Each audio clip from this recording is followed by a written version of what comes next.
Nations, Nelson Mandela stood in this very spot. And he said, the United Nations has to reassess its role, redefine its profile, and reshape its structures.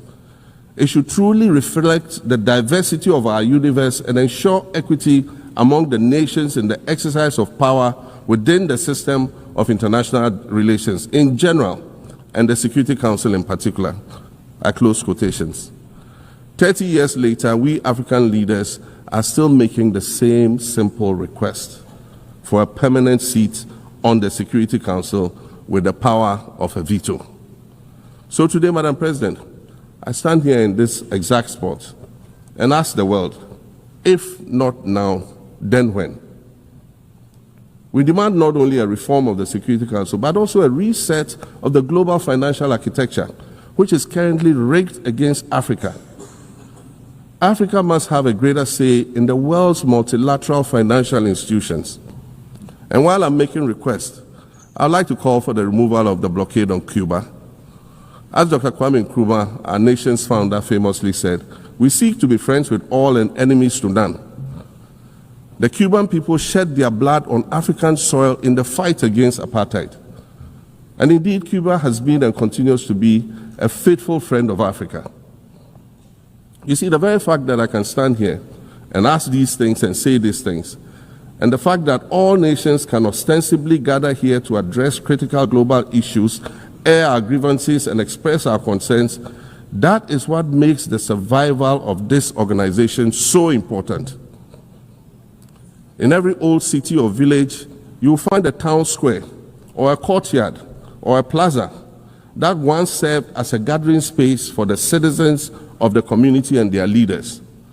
Meetings and celebrations were held there, as were trials and elections.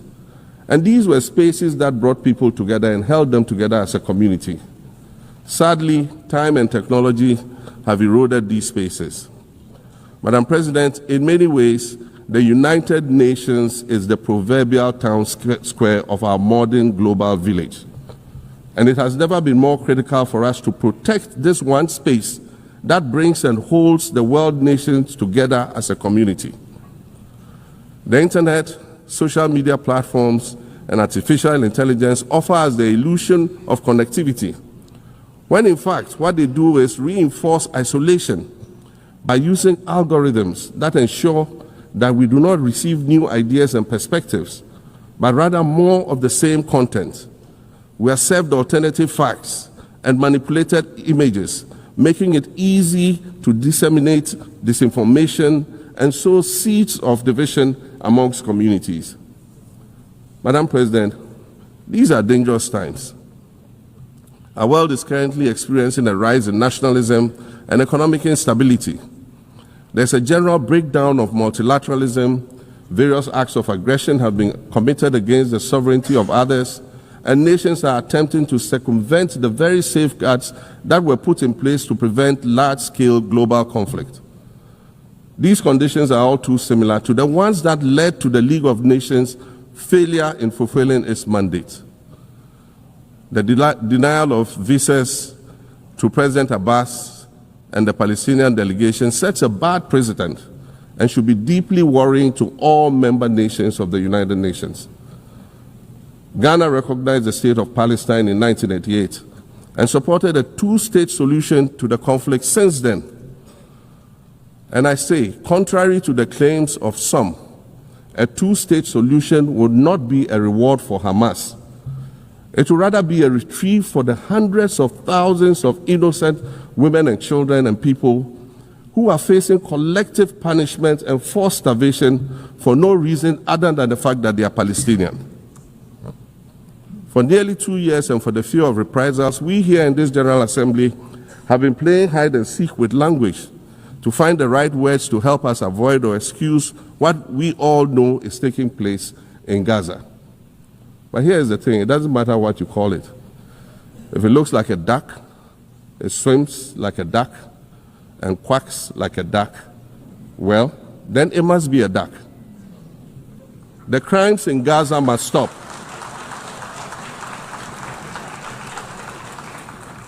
The crimes in Gaza must stop.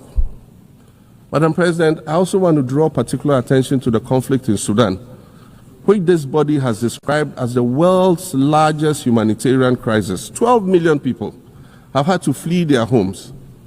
And when we speak of migration, we refer to the 12 million new Sudanese refugees, whom we as a global community should be willing to assist in much the same way that many member nations readily assisted new refugees coming out of Ukraine. Let's dispense with the euphemisms and dog whistles and speak frankly. It is not a mystery that when leaders of Western nations complain of their migration problems, they are often referring to immigrants from the global south. But many of those immigrants are climate refugees. And interestingly, the global north emits 75% more greenhouse gases than the global south. However, the effects of climate change are more severe in the global south because we lack the resources to address them effectively. And so when the desert encroaches on our villages and towns and they become unlivable, we are forced to flee. Warsan Shire, a Somali-born prophet, a Somali-British poet born in Kenya to Somalian refugee parents, was London's first youth poet laureate.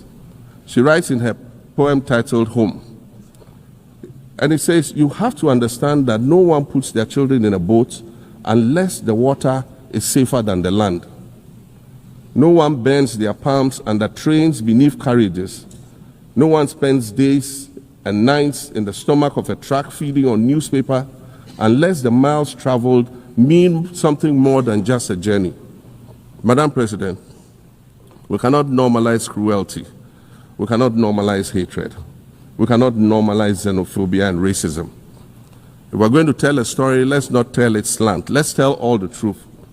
When we speak of migrants, we speak of Mami Ewusi Mensah Frimpong, a judge on the U.S. District Court for the Central District of California.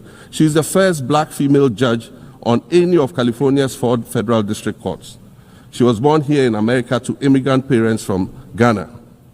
We speak of Peter Bosman, a medical doctor in Ghana who moved to the town of Piran in Slovenia in the 1980s and later became the first black mayor of Piran, the first black mayor in Slovenia and in the whole of Eastern Europe. We speak of T. Michael, the iconic Ghanaian Norwegian artist and designer. And of course, we speak of the late Kofi Annan, former United Nations Secretary General.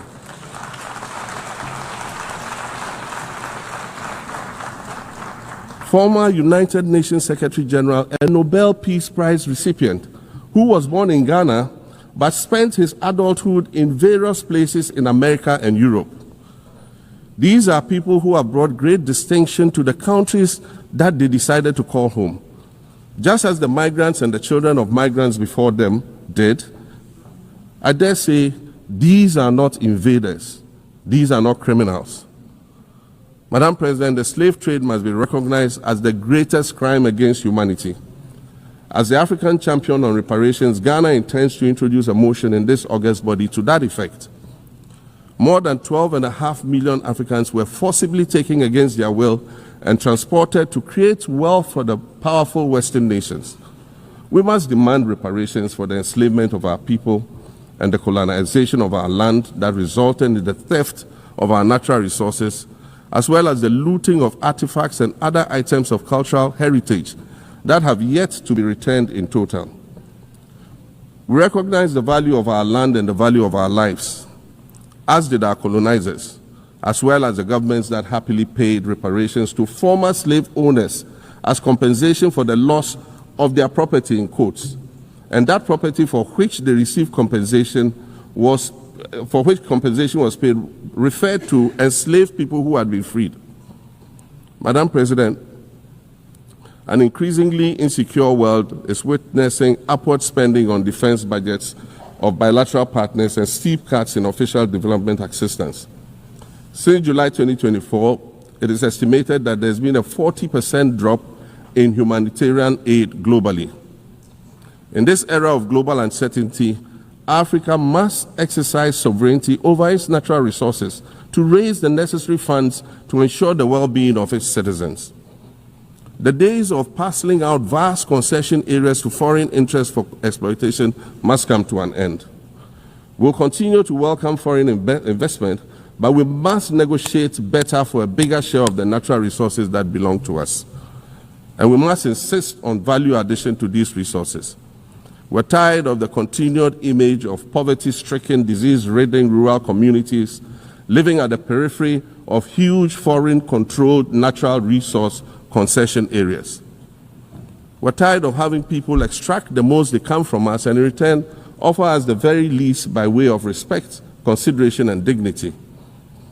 We're tired of not being represented in ways that reveal the richness and complexity of our history or acknowledge all that we have overcome to arrive here in this liminal space of untold possibilities.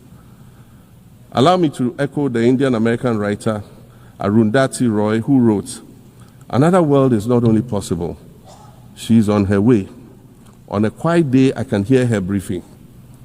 I want to add that for the sake of Africa, and quite selfishly for the sake of my 18-year-old daughter, I hope that this new world that is arriving is a place of safety and equality for women and girls. To succeed, we must empower everyone, including women and girls, to reach their full potential.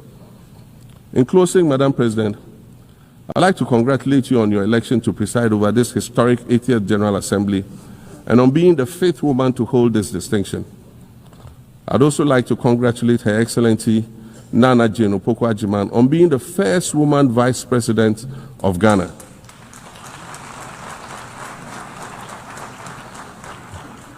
Now every Ghanaian girl knows the heights to which she can ascend.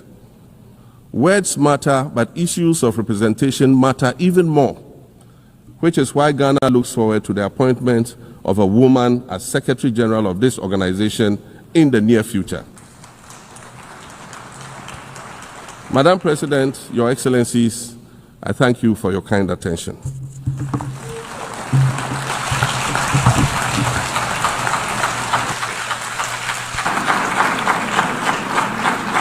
On behalf of the General Assembly, I wish to thank the President